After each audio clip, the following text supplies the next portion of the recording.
Hello, everybody. Welcome to the World of Brickfilms podcast. I'm your host, William of AW Studios.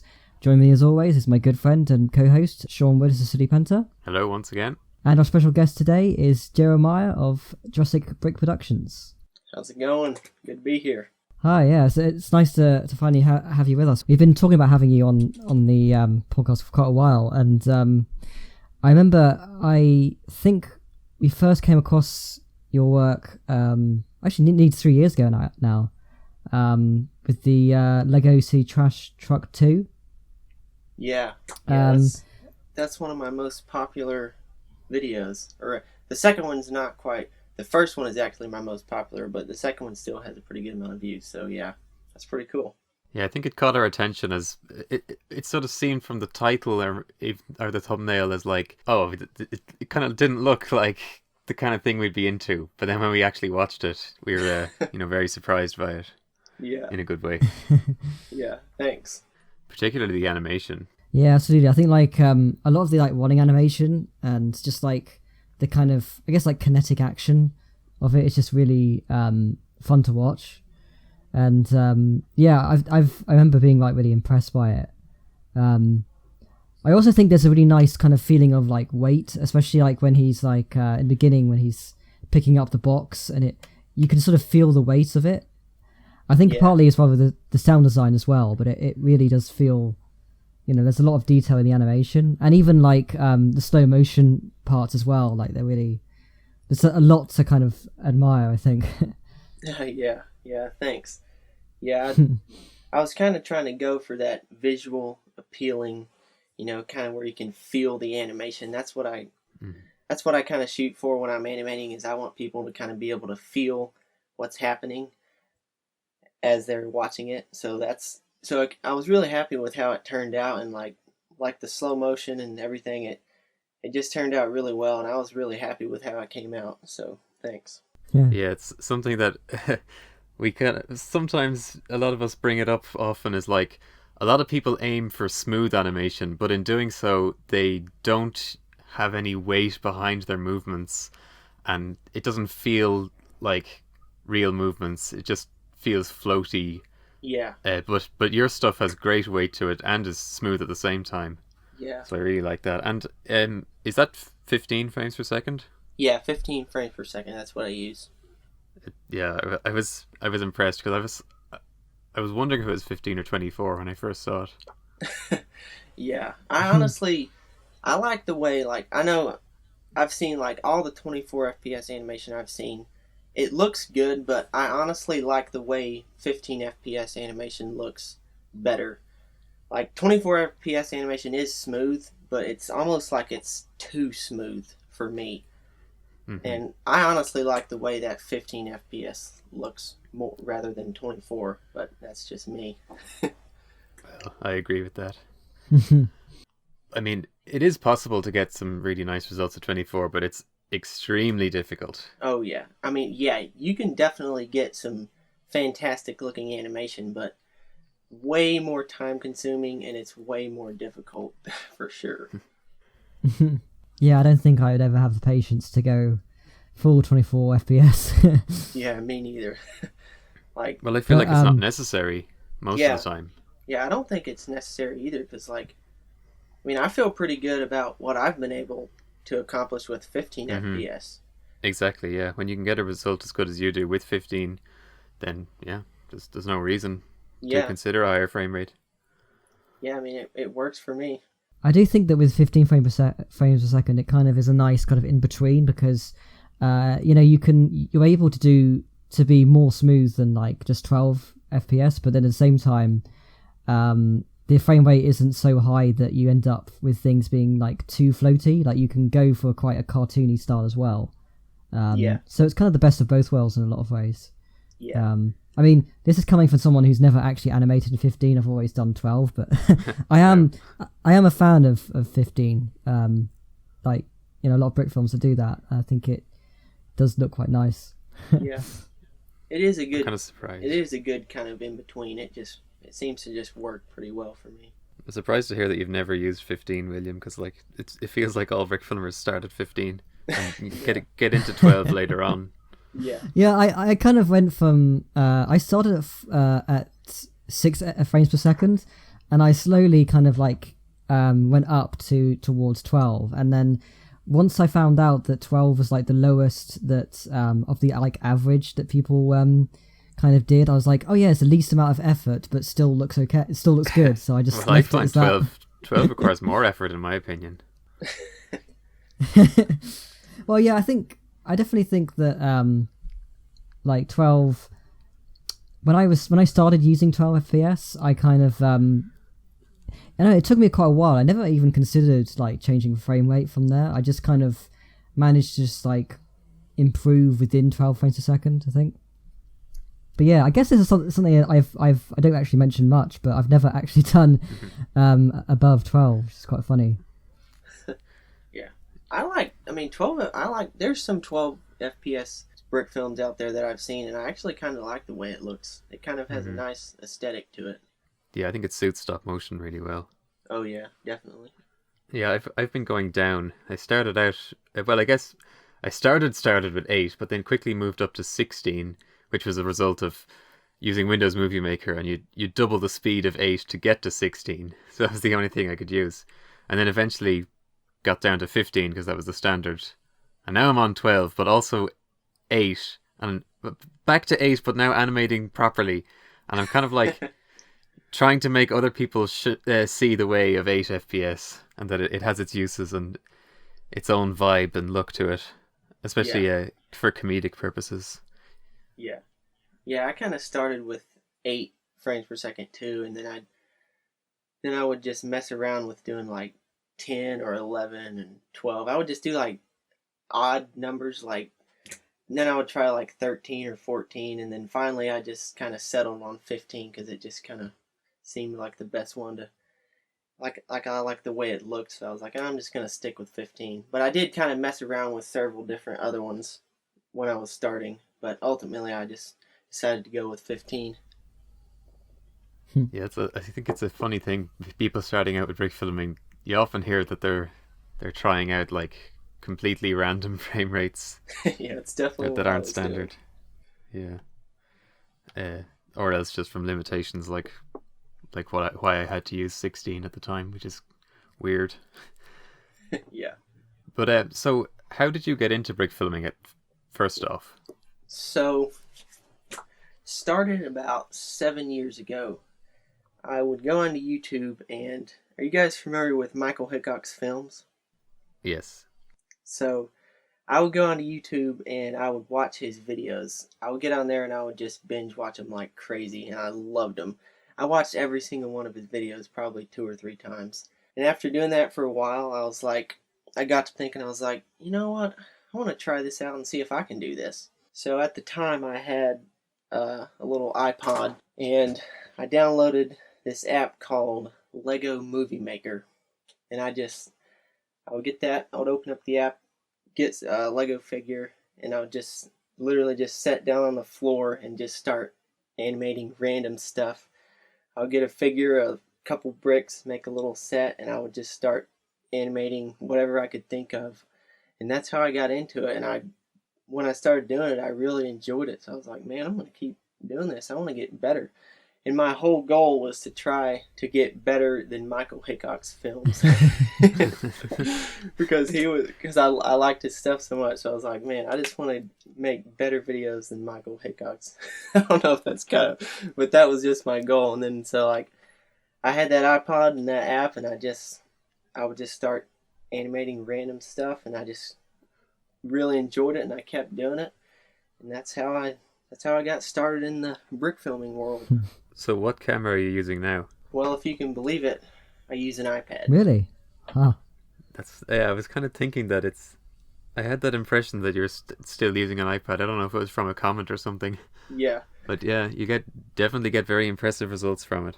Yeah, it's definitely challenging, but I mean, it's just worked for me. So that's why I've just kept using it, because it just works, and I've kind of figured out how to use it and how to maneuver it around my sets, and it just works. So, I mean, eventually I definitely will upgrade, but it's just been working. So I'm like, hey, if it works, I'm gonna keep using it. Yeah, I mean, if it ain't broke, don't fix it. Yeah. Really. Yeah, if it ain't broke, don't fix it. But like with the iPad, do you what software do you use? So I use a software called Stop Motion Studio Pro. It's actually really good. I really like it. It has a lot of features built into it. Like it's got onion skinning, and then it's got like the masking tool built into it, which is, I don't know what I would do without masking, because like I use a ton of sticky tack when I'm animating, so I have to be able to mask to erase the sticky tack so people can't see it. So that's why one of the reasons I really like it is because it has like built-in tools that work really well. It does sound useful. I've always just used like external image editing programs for masking. Yeah. So I probably add a whole bunch of extra steps to the process. Yeah, that's why I like it, because it's just right there in the app and it's super easy to do it. I don't have to like send the images over to my computer and do it on there, so it just works great because it's all built into the app. Yeah, I mean, I got a sort of similar. I mean, I use a software that like no one's heard of called ZU3D, and like it has quite a lot of the features like that, like masking and stuff, and it just I don't know, because I know that a lot of people use Dragon Frame, but I just keep using it just because it's, I don't know, just never got around to getting a different software. Yeah. Yeah, I mean, like I said, if it works, then you might as well just keep using it.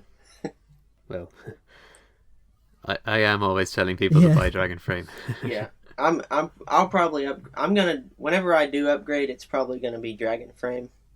So, because I mean, I hear it's like the best if you want to get like a professional software. It seems to be like the best. I haven't really seen any other ones that would be better. So whenever I upgrade, it'll definitely be Dragon Frame. Yeah, I mean, even though I did go without software for, I guess, over 10 years, but as soon as I got Dragon Frame, I realized why everyone likes Dragon Frame so much.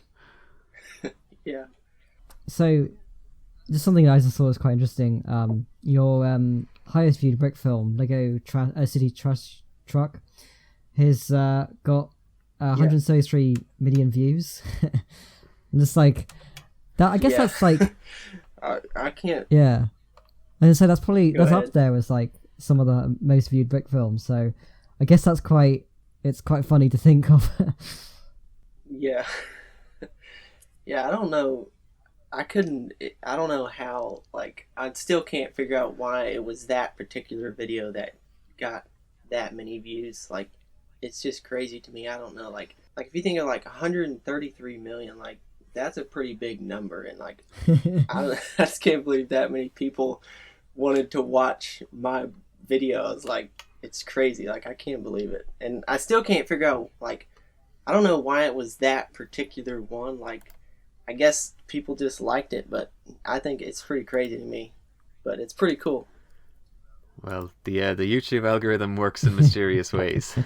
That is true. That is true. Some things get picked up and some don't. Yep. I guess YouTube... I'm guessing that one must have got into YouTube Kids if it has over 100 million views. Yeah. I mean, something must have happened, because none of my... I mean, I have other videos with over 1 million views, but none of them have got that many views. So it must have just been the algorithm. Must have been nice to me or something. I actually had no idea that one had that many views. Because, you know, like, Lego City Trash Truck 2 was kind of being shared around in, like, Discords and stuff. So that was, like, my introduction to your stuff. So that was kind of, like, my impression of a major work. You know what I mean? Yeah. So to see that the first one has over 100 million, it's like, whoa. Yeah. It's pretty crazy. But it's really good, though. You know, Yeah. Usually these brick films with hundreds of millions of views, they're, you know, they're not this good. Yeah. Yeah, I mean, honestly, the second one, Lego City Trash Truck 2, like, it's definitely better than the first one. Like, I don't know, like, why, because the second one definitely is better. Like, I definitely think it's better, but for whatever reason, the first one, like I said, I don't know, this must have been the algorithm or something. Because, like, the second one is definitely the one that I like better. definitely put more effort into the second one than I did the first one, like with Mm-hmm. all the action sequences and whatnot. But the second one still did pretty well. Just definitely not 100 million though. Yeah, I mean, I do like the second one better, but still, the first one, like for the stature it has, is a much better example of brick filming than the usual 100 million or so view brick film.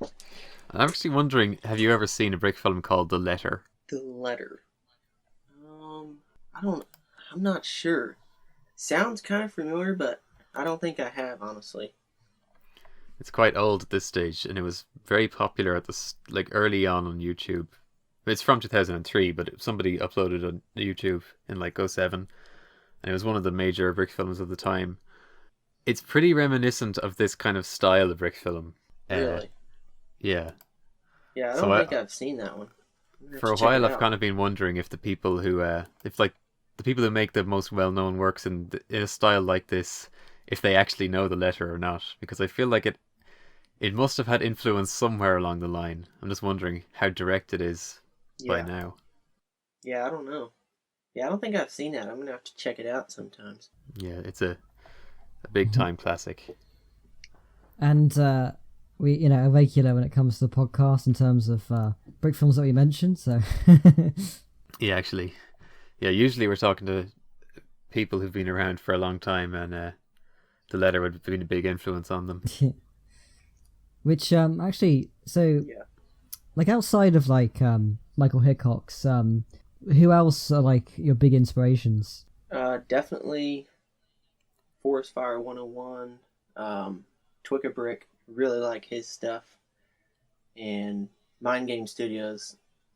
Yeah, those three are definitely some of my bigger inspirations. Back when I was getting started and now, like, I really love all of their work. But Forest Fire 101 is probably my main inspiration. His stuff is crazy good. I can totally see the influence from all three in terms of fluid animation. Yeah, that's ever since I don't know, I can't remember when I first saw his stuff, but like the fluidity of his animation, like that's what inspired me to like I wanted my animation to look like that. So his, like, just how fluid it is, it inspired me like crazy. So that's one of the things that made me want to just like make my animation even more fluid, was seeing how smooth and fluid his was, because it's just crazy how good his stuff is. Yeah, and at the time of recording this, I believe he's releasing a new film tomorrow. Yeah, I can't wait I'm super excited to see that. Yeah, I've been watching some of the streams, and it looks like he's taking it to another next level. Oh yeah, it seems like every one he releases, they're always a next level. Yeah, well, I know like in 2015 when he released the Captain America Nazi Zombies, like that seemed like the highest you could get, in terms of like quality and everything. But like I feel like he's sort of kept at that kind of level, I think, with a lot of his films. Oh yeah, he definitely has. Yeah, I remember waiting for that one to come out, that Captain America Nazi Zombies, and watching it, I was just like, my mind was just blown. Like, I was just like, how did he do this? It was just crazy. That honestly might be one of the best brick films of all time, like animation and quality wise. I kind of feel like people who've been around for many years in brick filming, oftentimes they sometimes kind of get into a groove, like they kind of don't improve. They reach a bit of a ceiling and just kind of plateau there. Yeah. And then there's other people who are constantly pushing the bar, and it's like they'll only bother to make something if it's going to be better than the last one, Yeah. And like, and I think that's where he's at now. Yeah, that's one of the things I've noticed with some brick filmers. It's like they always just kind of stay the same. And one of the things that I use, one of the techniques that I use to like keep improving, is I purposefully try to come up with ideas and techniques that I know are going to be hard to animate, and that I think like if I come up with an idea and I'm thinking like, man, I don't know if I can do this, or it's going to be too hard, that's what I want to do. Yeah. Like, as soon as you think it's a bad idea. Yeah. Like if I come up with something, I'm like, man, this is going to be super hard. That's the kind of stuff I want to do, because the only way you can improve is to challenge yourself. Because if you just stick to the stuff you've always done and you just animate what you know how to do, you're not going to get anywhere. Like you have to animate hard stuff, and you have to try different stuff, and you have to try techniques that are harder that you think you can't do, because only then are you going to improve. So that's what I've been doing, like, since I started. Like, I'm just constantly thinking, okay, how can I make this video better than my last video? And, like, what can I do this time that's going to be even more challenging? So that's what I'm always trying to do, is purposefully trying to come up with scenes or techniques or ideas that I know are going to be hard, because then that's where you see improvement. Yeah, I think that's spot on. I mean, that's like definitely what I always think is like something I always try and think about when I'm like making a new brick film is I deliberately try and focus on something I'm not like I need to improve on. I for a long time I wasn't very good at animating fight scenes, so like, you know, like the actual action of, you know, fighting and stuff, and I specifically started a film where I think it was Outman episode 5, where I felt like I wanted to.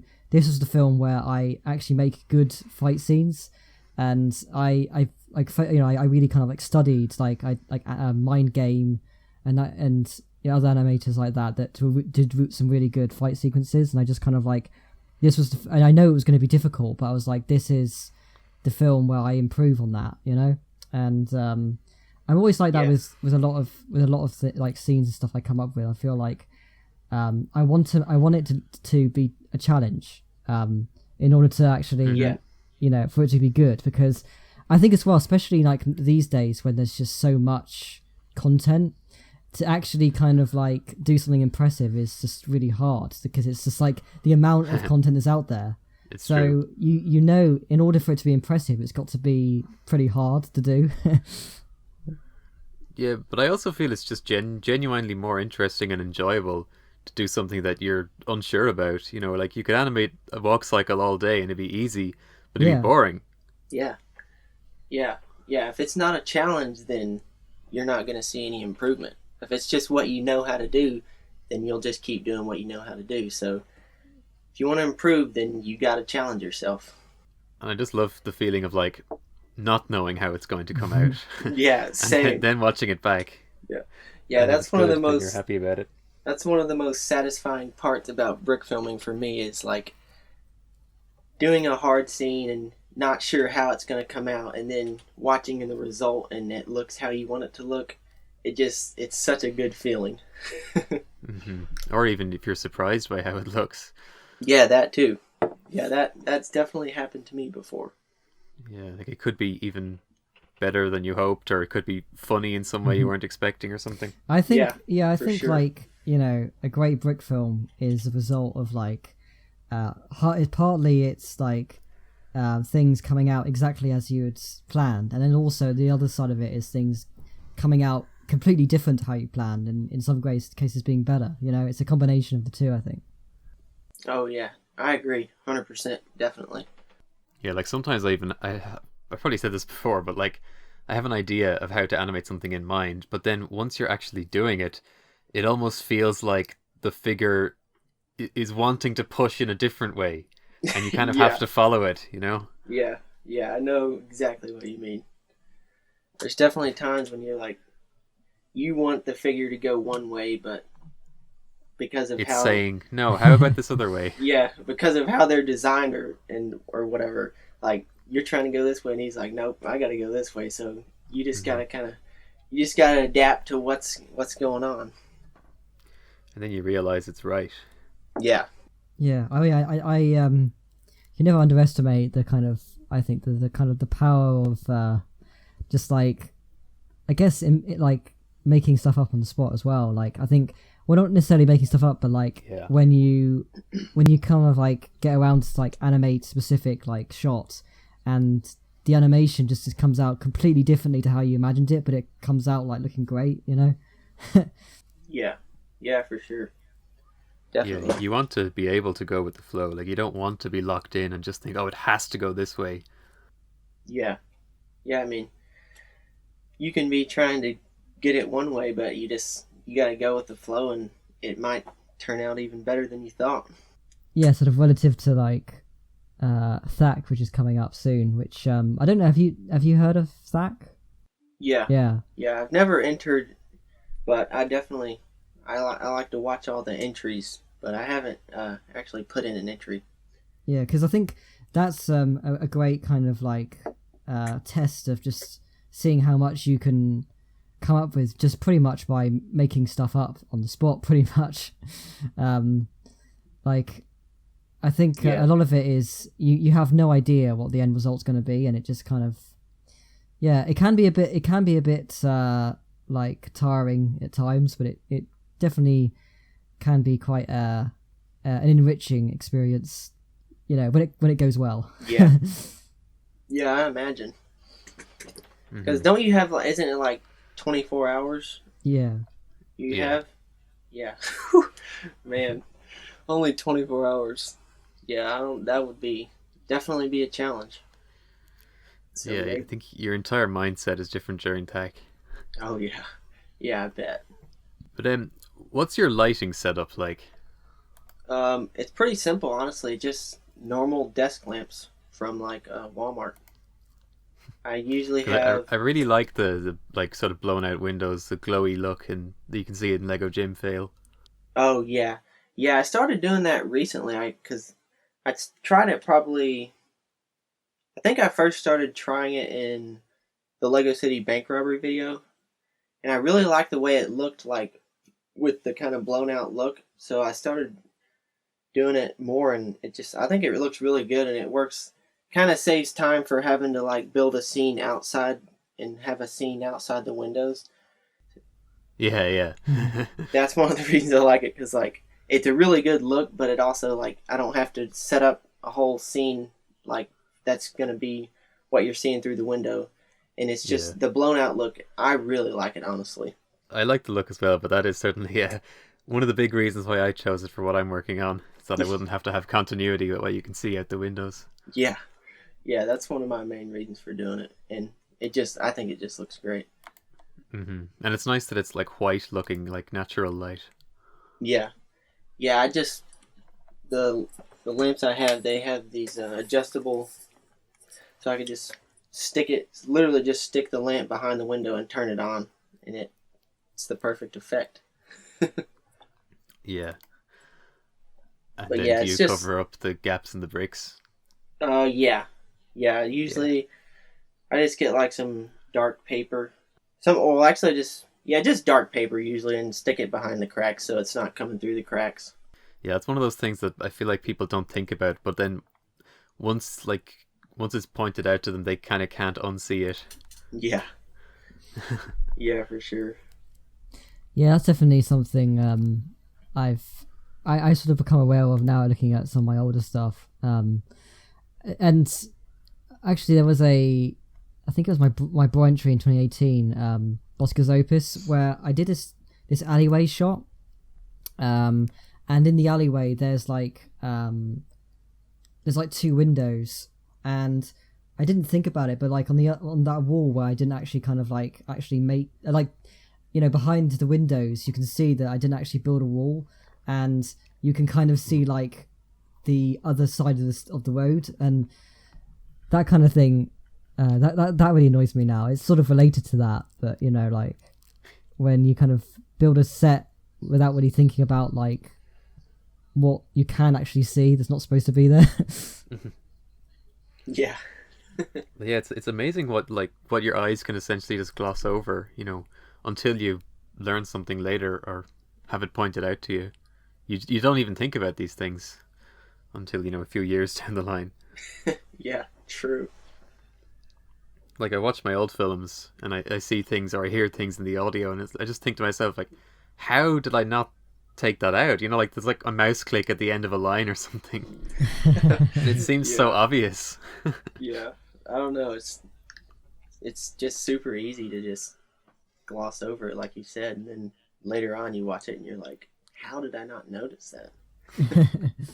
For like literally a good like you say like a couple of years, like, the first couple of years that I was brick filming, I had like no idea that the hands were the wrong way around.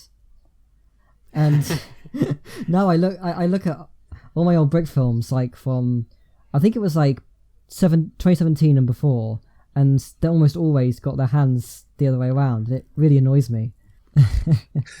Like the minifigure's hand, is that what you're talking about? Yeah, like, because I didn't actually realise, and this might sound quite dumb, but I didn't actually realise that the right side, the top side of the hand can actually be used as a stud until like a couple of years ago. So I wasn't even aware that Really? I wasn't even aware that there was like a right way up. Yeah. Yeah, that's pretty funny. But there's plenty of old brick films where the hands, they have no consistency whatsoever. They might just be sideways or sometimes upside down, sometimes not. Yeah, I've noticed that in some brick films. Like, they'll have them backwards or sideways, or it's all over the place.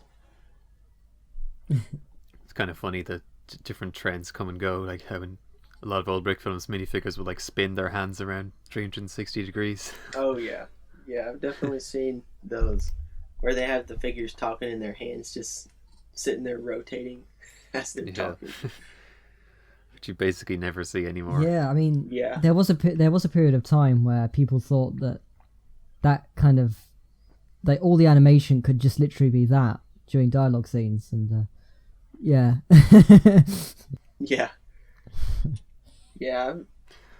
I don't do a whole lot of dialogue in my brick films, but whenever I do, try to do like more like body movement and like trying to make it more realistic rather than just having like them move their hands or something. So like have them like move their body and like that, because I think that looks a lot better when you have a figure talking. Like if they're moving their body and like with the voice, I think it looks so much better and more realistic rather than just like if their hands are just moving.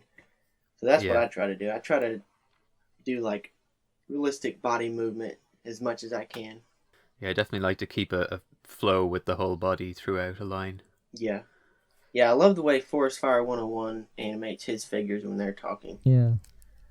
Well, I do think as well, like with when it comes to dialogue scenes, especially if it's like a quite a long dialogue scene, you don't want to just end up with repetitive animation. And I think if you just do the arms and move the head occasionally, like, that is gonna get quite stale very quickly. And I do think having kind of sort of like subtle and just, I guess, natural looking in the Lego kind of way of like dialogue animation, it can add a lot. Oh yeah, it adds a ton for sure.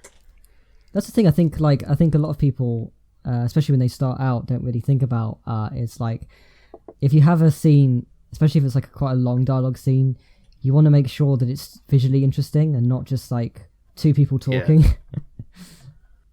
Yeah, that's one of my main goals when animating, is I want it to be visually interesting, and like I want people to be able to feel the movements and feel the weight of certain objects. Like if it's a heavy object, I want it to look heavy, and I want it to be like appealing to the eye. So like that's what I shoot for when I'm animating, is I try to take a more realistic approach. Like I'm always trying to just make it look as realistic as possible and just like really have people feel the animation. I think it's great that people in brick filming like approach brick filming from an animator perspective. Yeah. We were talking about like dialogue with the hands spinning around and stuff. I feel like back then people didn't really give much thought to the animation. They just had to do it to get the dialogue out. Yeah, they were just like, just got to do something to get the dialogue out. Yeah. I know that there are some, that I've seen some brick films in the past where it's like a 1.5 minute long dialogue scene. It's just like 2 frames, cuts from one character then to the other character, and just like there's so many ways that you could do this in an interesting way. Yeah. But obviously, For I'm sure. kind of aware of that. People that do that kind of thing are probably starting out. But yeah, Mm-hmm. Yeah. I mean, sometimes, like, I mean, I know I was kind of like that for years. Like, I just kind of, I learned at the point when I did and kind of didn't improve for a long time. I just kind of fell into the groove. Yeah. Not shooting things particularly interestingly and treating the animation as just I just have to just raise the arm. Maybe they lean forward on this word. Yeah. So yeah, I'm glad that now people get into things and learn about like actual animation technique. Yeah. Yeah, for sure. I guess a lot of it, it sort of depends on how you start approaching brick filming. Do you get into brick filming through wanting to tell stories, or is it more of the kind of like the animation side of things? Because I do feel like either way, you kind of like you kind of grow to like to do both, I think. Mm-hmm. And there's a lot of One people will feed the other. Yeah, there's a lot of people that kind of maybe get into brick filming through wanting to just like tell a story, but then over time will grow to really love, really become passionate about the actual animation side of things. And I think it's the same with the other way around as well. Well, if it's visually engaging, it'll tell your story better, and good animation is part of that. Yeah, if you combine the two of them, then that's just when it's a really great film. When you've got the good looking animation and the good story, that's what makes a really good brick film. Yeah, I do think that a big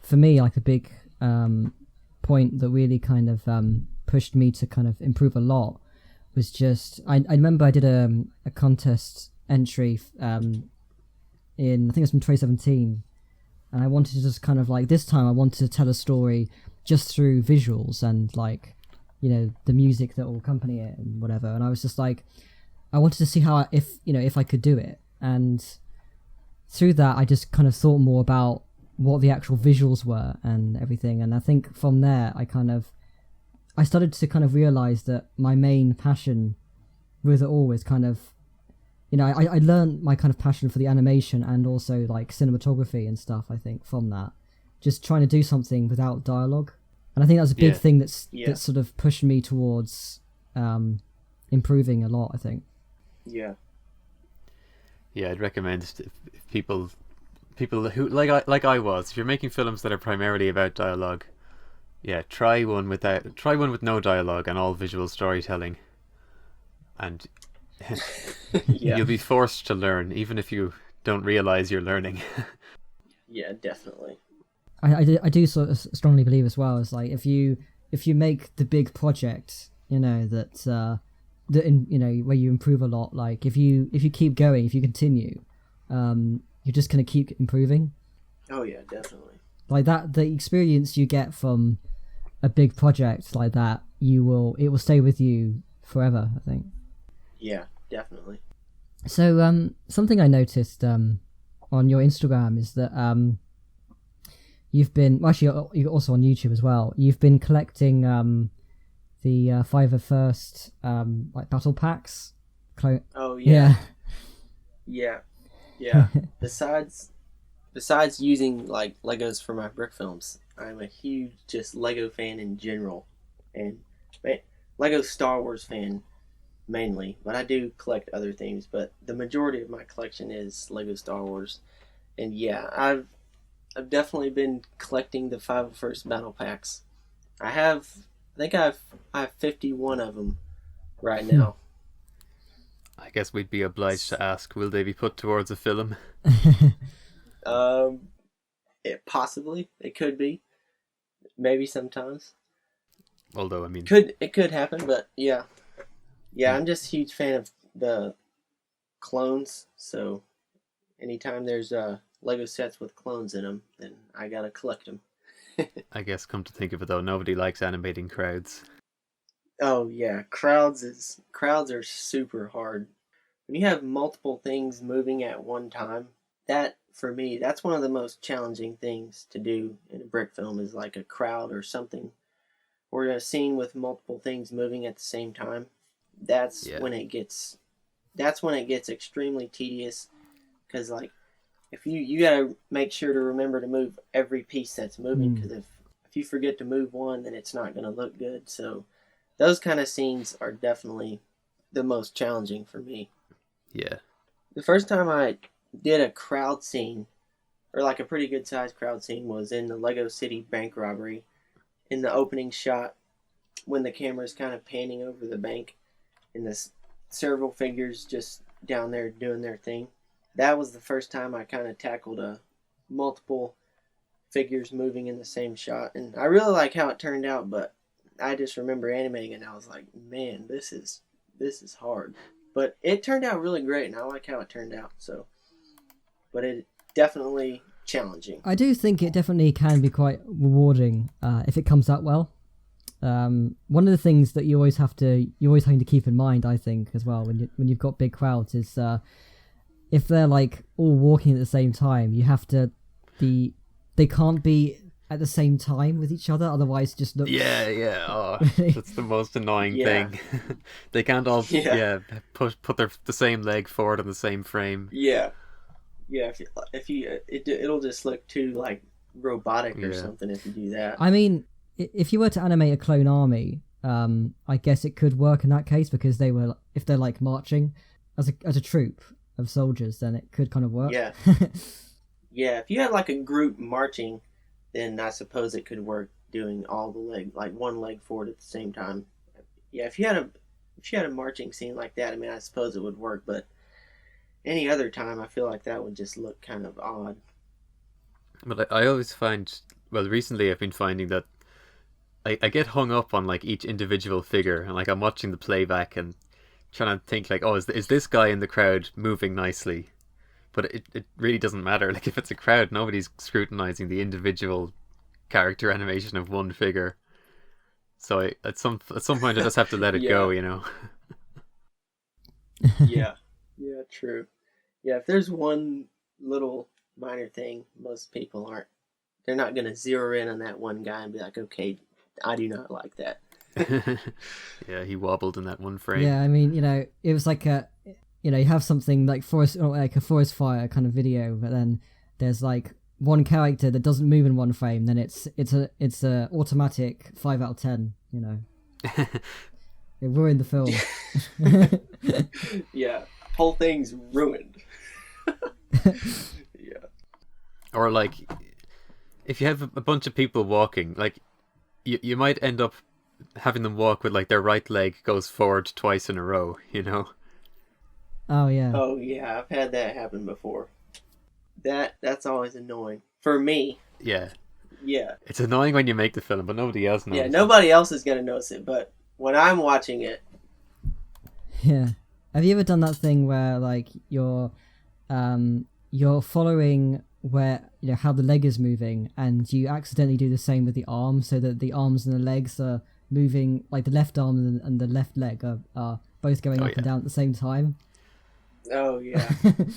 Yeah, I've had that.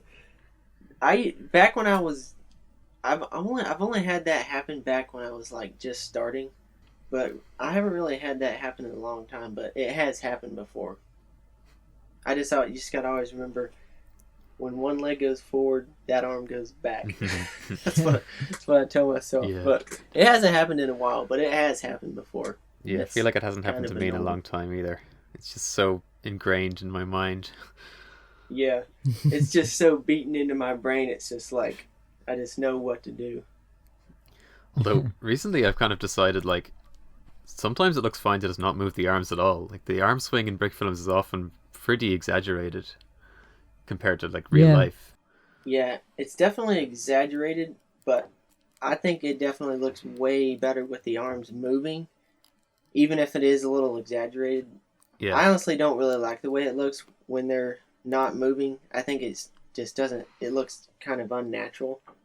But even if it is a little exaggerated, I think that looks better than not moving them. Yeah. That's just me though. Or I guess I'd try to move them just a tiny amount. But sometimes, like, if I don't want to have to bother thinking about it, or if it seems to suit the character, like if they're more subdued, I might just leave the arms. Yeah. there's certain scenarios and certain cases when it might look better to just not move them. Yeah, I mean, there was one scene in my latest brick film where it's quite like a 2.5 minute long dialogue scene, and one of the characters is pacing up and down the room, and what I didn't feel like in that situation the arms moving really worked, so I actually just kept it kind of like I kept them static in some of the cases, just because I kind of thought of it as being similar to putting your hands behind your back kind of thing as you'd walk. Yeah. Just if you're pacing up and down. Sometimes it just feels like it would suit. Yeah. Yeah. But also, there's definitely certain times when it would look better to have them not moving. But come to think of it, most of the time recently when I've had them not moving, it's because the character has a cape. And I do not like animating with Lego capes. Oh, me neither. Yeah. Yeah, I don't know how people make like superhero brick films or many Batman brick films. Like I feel like I'd make one Batman brick film, the cape would annoy me so much I'd never make another one again. Oh yeah, I mean, I can say that for a fact with my Appman films, that because I designed the character from scratch. I really wish I didn't give him a cape. Like I really just want to go back to like 15-year-old me and say no. Just like Edna Mode in exactly. Incredibles, no capes. No capes. Yeah, capes are definitely hard to work with on a figure. But actually, when I did my Lego City Bank Robbery video, because that one had Batman in it, because I had the newer cape on there, the one that's more like clothy rather than the old like stiff plastic ones. So that one was it was a lot easier to work with than the older stiff ones, because it could it's got more movement to it. So that one wasn't too bad, but it was still definitely kind of annoying trying to deal with that, like while you got your figure moving, and then you got to try to you got to make sure the cape looks right as well. But it was definitely easier than the old like stiffer type that Lego used to use. So if you're going to use a cape, then I think you should probably use the cloth ones that they've made, because those definitely seem to work. It worked a lot better for me in my Lego City Bank Robbery video than the stiff ones. Another thing that I find quite difficult is some hair pieces. Like, have you ever had those like long like the princess wigs that are like a bit more rubbery? Not the rubbery ones, but the ones that they did for like in like around 2013 or so, like the medieval ones, the princesses with the like the long like big hair. It's hard to kind of describe without seeing a picture, but yeah, I think I know what you're talking about. I used to use those pieces quite a lot. There's one character again in my Appman series who used to have a long hairpiece, but I ended up swapping it for a Black Widow hairpiece just because I could actually move her head. Yeah, I think I know what you're talking about. Those pieces are, because they kind of restrict the movement, so they're kind of annoying. Yeah, and you can't even make them like sit down properly even. So like on chairs. Yeah. So I was like, yeah, she had a haircut. Yeah. That's one way to get around it. But yeah, I guess another thing I wanted to ask is what would you say is the most difficult thing you've ever had to animate? Most difficult thing. Man, there's a lot. Probably, I would say the slow motion batarang throw in my Lego City Bank Robbery video. You got, where Batman drops in and the robber tries to pull out his gun and he throws his batarang, and the camera follows it and then it goes into slow motion. That was probably one of the hardest scenes I've had to animate. Oh yeah. Just because I had the camera following the batarang as it was flying through the air, and then animating all the super small movements to make it look like it was slow motion. It was pretty challenging. Yeah. That's probably the most challenging one, but man, the result, I was super happy with the result. Turned out actually better than I had hoped for, so it was all good. I was going to say, surely it has a, to be something in slow motion. Yeah. Yeah, that's probably the most difficult one that I can think of right now. Yeah. Is the yeah. Because just the slow motion. If you're trying to do slow motion in a stop motion, it's just really challenging because you got to do like the super small movements, and those are not too easy. So slow motion scenes in stop motion generally are a little more on the difficult side, but I really like doing them because I like the way it looks. Yeah, and it really, it's something that stands out in your films in particular because, you know, barely anyone ever does slow motion in brick filming. Yeah, that's why I wanted to try it out, because the first time I attempted it actually was in the Lego City Trash Truck video, the first one. There's a scene in there where he jumps across the building and it goes into slow motion, and that's actually the first time I ever attempted slow motion. And the reason I wanted to do it, I was like, nobody really ever does slow motion, so I was like, you know what, I'm going to do this because it's unusual and nobody has really done it, so I'm just going to try it. And that was the first time I did it, and I think almost all of my films since that one have had at least one slow motion scene in them, I think. But yeah, I love doing slow motion and stop motion. It's difficult, but I like it. Yeah, it's a nice little signature touch. And it's definitely, it looks like it would be hard to make it look like slow motion rather than just like an animation where you got the speed wrong. Yeah, it's definitely challenging to make it look like it flows into slow motion and then comes out, but you know, I love a good challenge. I mean, there is a lot to consider when you're doing a show like that. I mean, with the Batarang one in Lego Bank Robbery, did you use did you move the camera digitally or like in post, or was it actually, did you move it actually like, you know, frame by frame? Oh, it was all frame by frame. Wow. So like all of my camera movement in general is all practical and done in camera. I don't do any of it in like post or anything. So like, yeah, the camera following the Batarang, like I was actually following the Batarang like with the camera.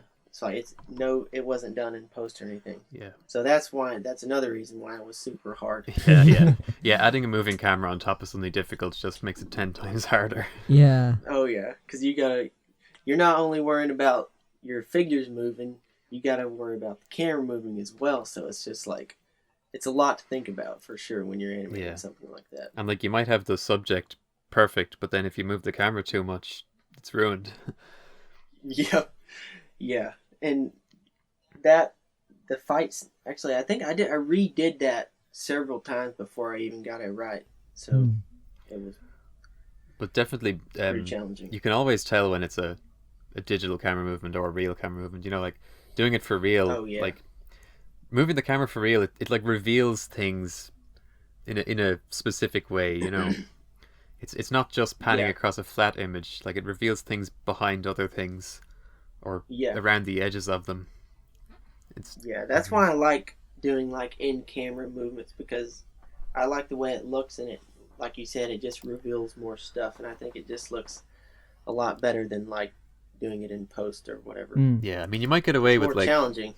A really subtle push in or something you might get away with in post and it wouldn't feel wrong. Yeah, I do like if I need just the camera to be like moving super slow, like if it's kind of a still shot and I need the camera to be just kind of moving towards the image, I'll do that in post. But anything else, like all of like the like my fight scenes where it's kind of got the shaky cam effect, like all that, that's done in camera. Yeah, that's what I'd recommend to people. All right, like use it sparingly. You digital, I mean. Yeah, there's definitely, if you're just looking for a very subtle, like camera moving towards the scene, then I would definitely probably just do that in post, because there's just really no need to be sliding your camera forward super slowly. Yeah, I mean, it is possible with a slider, but like it is practically the same with a really subtle digital movement. Yeah, like you won't. You won't be able to tell the difference between those two, honestly. In most situations, I'm definitely in favour of practical camera work. I think I think it's hard to beat. And just rewatching the slow motion shot now. I'm going on it like frame by frame. The Batarang and what I really like about it is you can see like the small details, like how you don't just suddenly go into slow motion. You kind of like, it's a gradual thing. Like it gets slower and slower within like a couple of frames. Yeah. So it's this kind of like sort of like smooth kind of like transition into slow motion, and then the same with the when it goes out of slow motion. And I just really it's really impressive shot. Yeah, that's what I try to go for, is the kind of the smooth transition into it, and then also trying to do the smooth transition out of it, because I think that's really what makes the slow motion shot look appealing, is when it has a smooth transition in and then also a smooth transition out. Because if it was just going like super fast straight to slow, like that wouldn't look good. So I think the smooth transition into it and then the smooth transition out of it is what makes a slow motion scene look really good. Yeah, absolutely. I mean, yes, again, I also just really like that the fight animation as well in that same film. There's a lot I really like. You get out of socket fight animation is really good. The way that's the first time I tried to do like out of socket animation in a fight scene, and it offered a lot of more freedom to like work with rather than keeping them in socket, because like in socket there's some restrictions to like what the figures can do, but I realized like doing out of socket like that, you have a lot more freedom of movement, so it actually worked out well. But those fight scenes in the Lego City Bank Robbery, those took me, the first fight scene, I think I redid it. I had to redo it 6 times before I got the result that I was looking for.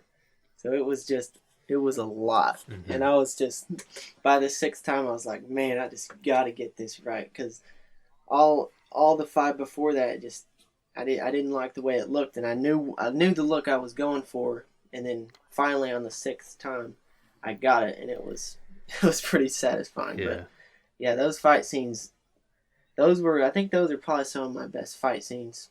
I really put a lot of effort into those. Animating fights is one of the most excruciating things, I think.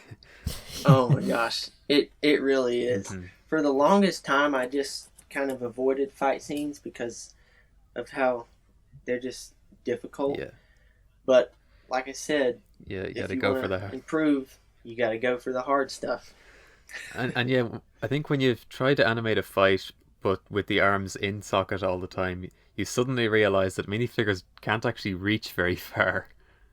Yeah, That's one of the things I ran into, is like when you just keep them in socket, like sometimes you'll try to be like, if you're trying to make one guy punch the other guy, like his arm might not be able to reach all the way to his head, so it's kind of annoying. So that's why the out of socket provided a lot more freedom to move the arms and have more range of motion.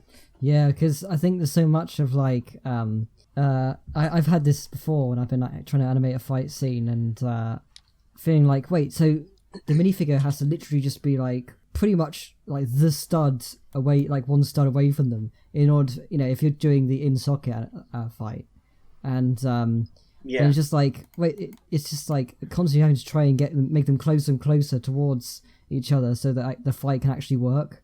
And it's just, out of socket. I have started to do out of socket a bit, and I think I'll probably continue doing that from now on, trying to do a bit more of that kind of thing, just because it gives you much more ease and But I also like to not consider them to be locked into the stud they're on. Like if you want them to punch and they have to like turn, you might push them forward during the turn, like across the floor a bit. You know what I mean? Mm. Yeah. You can definitely do that. Their foot isn't, even though it'll come across right, their foot won't actually stay in the same spot. It'll just sort of magically move a bit.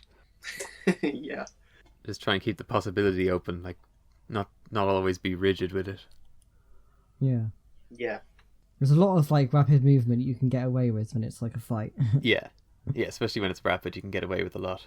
Yeah, and also with a fight scene, like I've seen several fight scenes where like the punches just don't feel powerful. Like they just feel too, like it feels like there's no power in like the punches. So like that's one thing I try to go for is like when a figure's getting punched, I want it to look and feel like he's actually getting punched. Mm-hmm. Like I want it to feel like a hard punch, because I've seen several fight scenes where it doesn't look like the figure is getting hit. Yeah. So like that's what I was going for. I just wanted to feel that movement and feel the punches. And I was pretty happy with how it turned out. Yeah, definitely looks great in the Lego City Bank robbery, and it's one of the harder things to get right. Yeah, fight scenes are a challenge. Yeah, but specifically what you're talking about, where it feels like an actual punch, like they're actually getting hit. Yeah, that's what I was going for. Yeah, definitely. I mean, I can see that a lot. I think you can really feel that. I can see that you really put a lot of thought in the actual impact of the. Yeah, the impacts. Do we want to head over to the showcase? Yeah, I was just about to say, what time are we on? So, for those of you new to the podcast, the showcase is an opportunity for each of us to talk about brick films that either mean a lot to us or that we just want to talk about in general. Yeah, so my pick is The Astronaut, which is by Joshua Nelson. It was in SAC 2020, and seeing as by the time that this episode comes out, SAC would have been. We'll be kind of currently waiting to hear the results. I just thought it'd be a great chance to talk about one of the entries from last year, and with a lot of Joshua Nelson films, I really just like. There's a lot of like little details I really like in his films. Like I just think things that are very kind of like his signature style, I guess. So specifically, I like things like the way that the flag like moves. The animation of that is quite interesting. Yeah, I thought that was really cool and kind of unique how he did that flag animation. I really liked that as well. Yeah. I gotta say that, I guess this is probably because it's a tech entry, but I really love how the sets look stylized. Like, you've got those buildings in the background that are just the orange 2x2s with blue plates in between them. Yeah. So it's great economizing while also a nice distinct look. And I feel like it's something that people should keep in mind for tech. That you don't have to make the sets look like your average brick film. You might be able to find a way to save some time while also making them look distinct. Yeah, true. Yeah, I agree. I think, and that's one of the things I really like about this film is that like, that it's obviously because it's SAC, a lot of the sets are simple, but they're really unique and interesting. Mm-hmm. Well, if you really push the style, it comes across as intentional. Yeah. And I think I really like as well, like how you got like the sky, and it's all like brick built, and you got the brick built clouds. Again, that's another thing I really like as well. Yeah. Yeah. I thought that was pretty cool. Yeah, we love brick built skies here.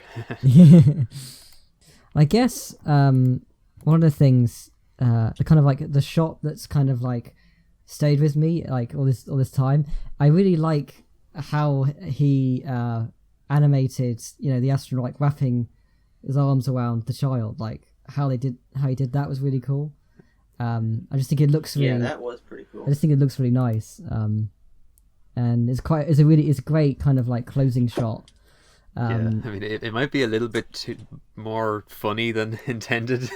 Yeah, it's good. Yeah, he did kind of jump in there pretty quick. I mean, I you could probably sell it a bit better if it wasn't tech, if you spent a bit more time. But like the way it is would work great for comedy, specifically. Yeah. Not to take anything away from it, but Yeah.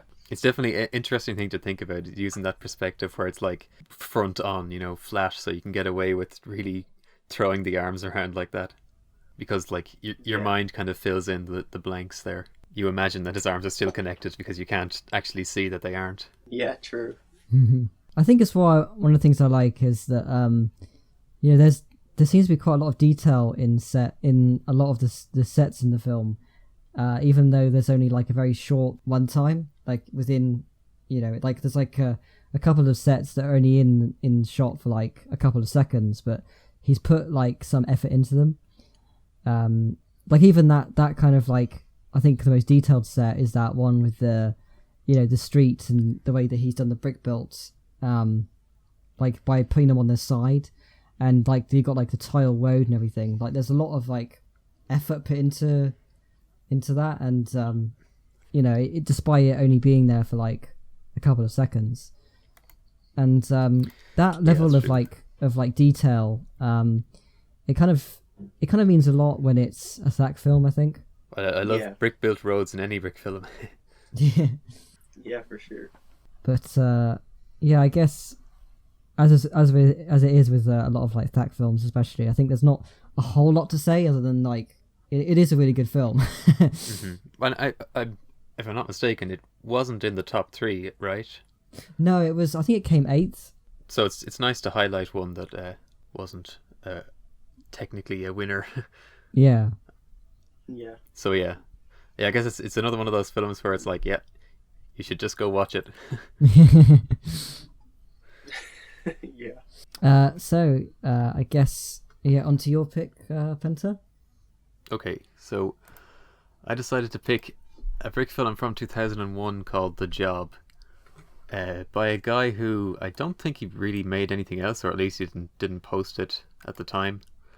But The Job is a bank robbery film, which at the time was like a bit of a, I think it was like a bit of an in-joke, like that, there's so many bank robbery brick films, and I'm not sure if this is true or not, but there was like, it was said that bank robbery films were banned from the directory, the brickfilms.com directory. Like, this might have been in like 2007 or something, but it was like, that was the common lore, that if you submit a bank robbery film, it's not going to be accepted because there were too many of them. I mean, it wasn't actually true. Like, if one came along that was good enough, it would have been accepted, but that was like the impression at the time.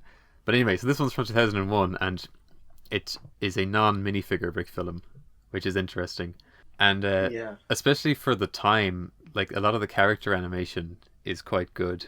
There's a lot of thought put into it, especially for being with characters who are just 2 bricks on top of each other. And I suppose I should mention that this is a film that I took inspiration from when I made a film in 2014 called The Thief, which has a couple of nods to like older brick films from this era.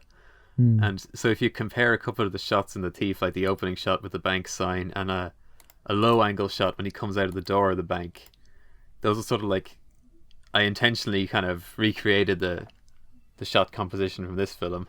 And also I think this one has a really good ending. It's really short, it gets its point across, and then has a bit of a like Looney Tunes ending. And I think it holds up pretty well, actually. Like, even though it's old and in low resolution, the frame rate's good and the animation is good.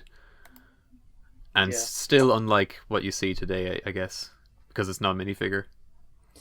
I was gonna say straight away that as soon as I saw like the first shot, I knew that you had taken inspiration for the Thief. Like, came to my mind straight away. It's just I really like it. It's really funny. I think it is interesting, like how like good the animation is, like especially for like 2001. Because I can't imagine there were a whole lot of brick films that were like non minifigure, especially at this kind of period of time where you have like some really creative and smooth animation. That's like I feel like there have been a lot of brick films, quite a few brick films since, that are like brick based figures like that. It kind of seems quite ahead of its time, I think, in terms of being like a stylized brick film. Yeah, but I feel like at this point, I think like 8 FPS or 7.5 FPS if they were using studios was still pretty much standard. So like nothing really has standout animation from 01 except for this and like a very small number of other things. Yeah. But yeah, this and another film called Bank Brunette are the ones that I took the most inspiration from for The Thief. If you wanted to track that down and look at it, maybe in editing, you might show a clip from that. There's like a spinning security camera, which is, you can also see that in The Thief. Yeah, that's quite funny because The Thief is like the first, I think it's the first brick film of yours that I actually saw.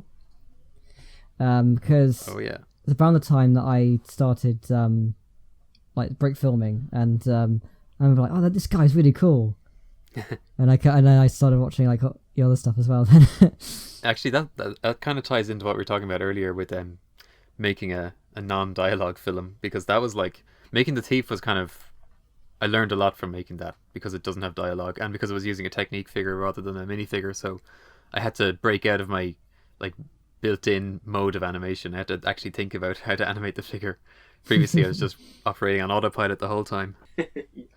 And then in learning to do that with the technique figure, then I could apply some of that thinking to minifigures. So yeah, definitely going outside the comfort zone will make you better. That is true.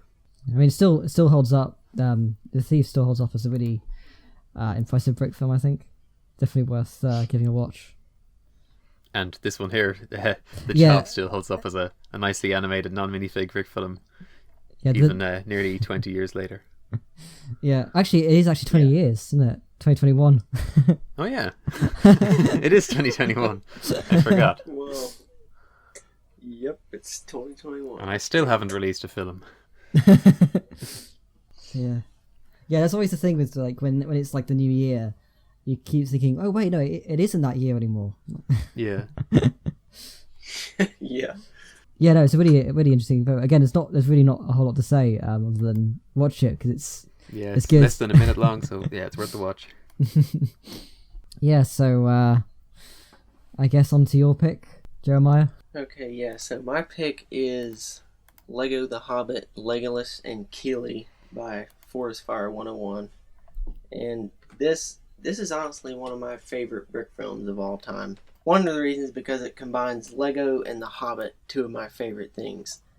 So, therefore, it's one of my favorites. But also, just the spectacular animation on it is just crazy.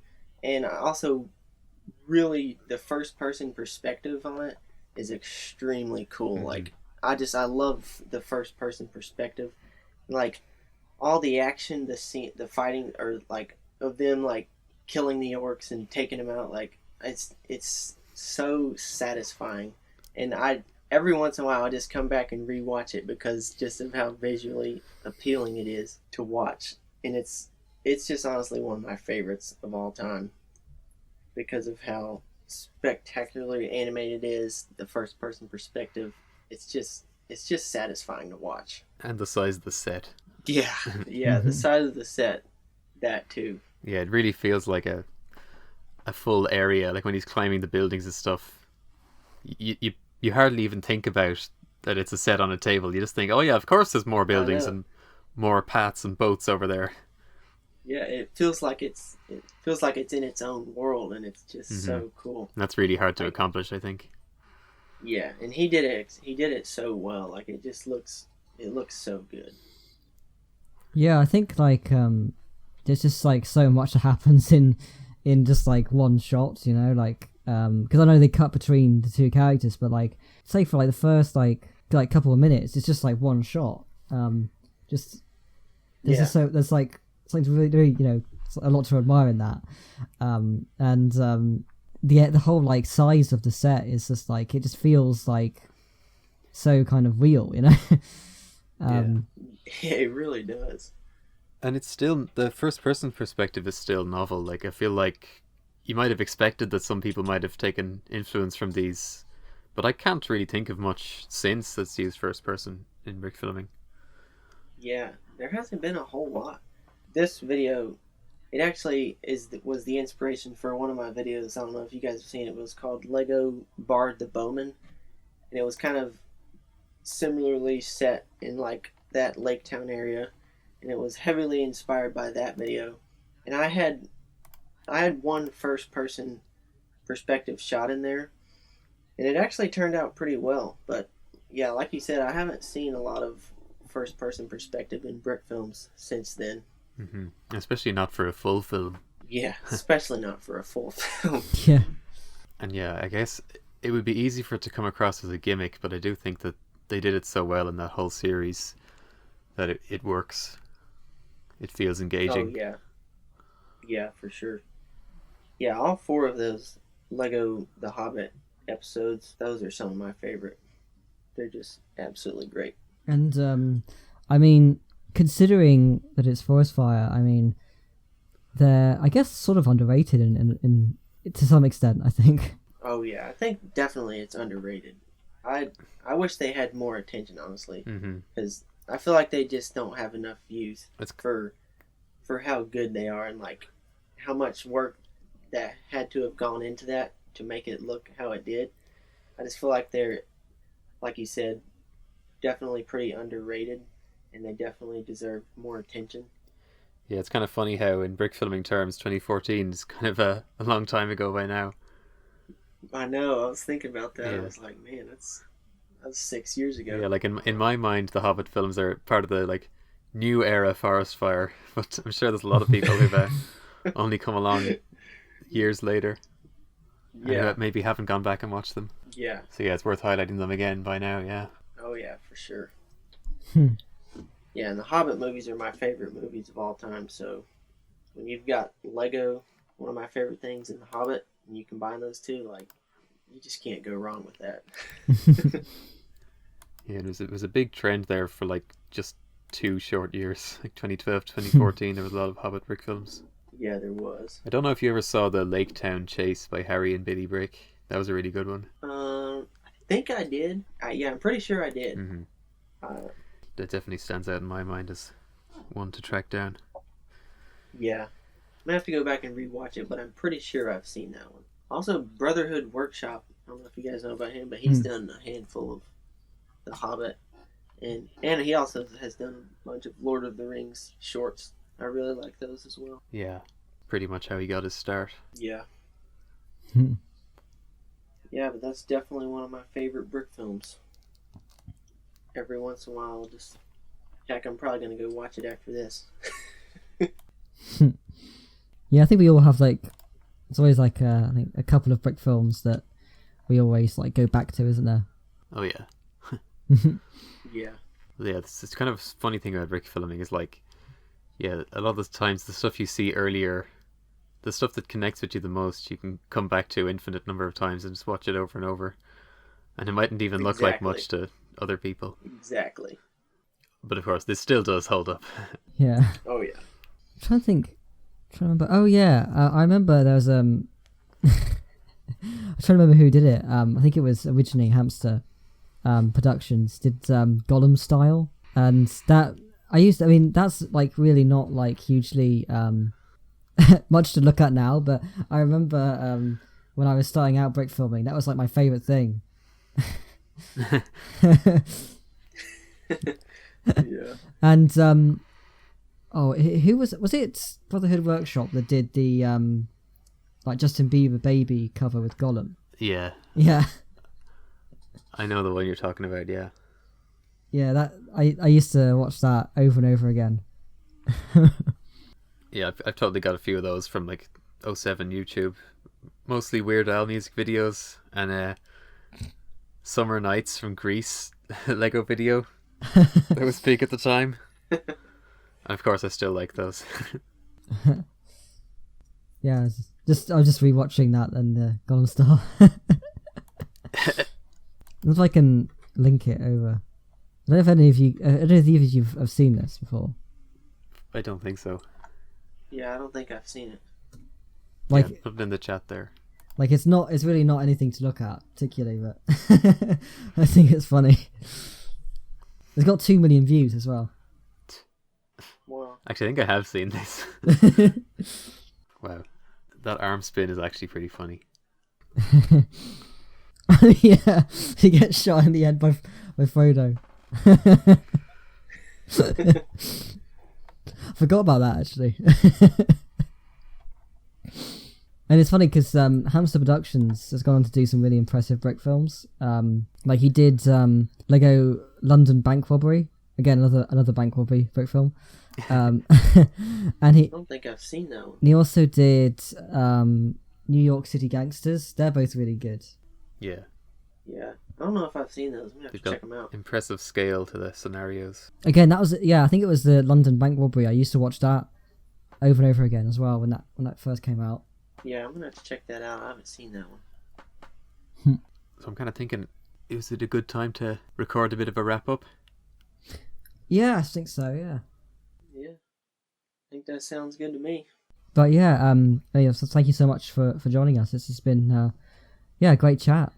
Yeah, it has. Thanks a lot for having me. Yeah. Thank you. Glad to be here.